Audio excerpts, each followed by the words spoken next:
शहराच्या राजकीय पटलावर गुरुवारी झालेला भाजपा आणि काँग्रेस कार्यकर्त्यांमधील संघर्ष आता दोन्ही पक्षांच्या नेत्यांच्या अंगलट आलाय। काँग्रेस भवन समोर झालेल्या हिंसक आंदोलनानंतर पुणे पोलिसांनी अत्यंत कठोर पवित्रा घेत दोन्ही बाजूंच्या दिग्गज नेत्यांविरोधात गुन्हे दाखल केलेत। 300हून अधिक अज्ञात कार्यकर्त्यांविरुद्धही गुन्हे नोंदवलेत।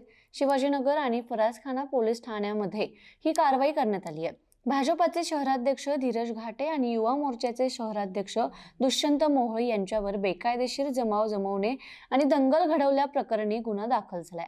दुसरीकडे काँग्रेसचे शहराध्यक्ष अरविंद शिंदे आणि प्रशांत जगताप यांच्यावरही प्रतिहल्ला केल्याचा आणि शांतताभंग केल्याचा आरोप ठेवण्यात आलाय। पोलिसांनी परिसरातील सर्व सीसीटीव्ही कॅमेरे आणि सोशल मीडियावर व्हायरल झालेल्या व्हिडिओच्या आधारे आरोपींची ओळख पटवण्यास सुरुवात केली आहे। आतापर्यंत 100हून अधिक कार्यकर्त्यांना ताब्यात घेण्यात आलं असून हिंसेला चिथावणी देणाऱ्या मुख्य सूत्रधारांचा शोध सुरू आहे।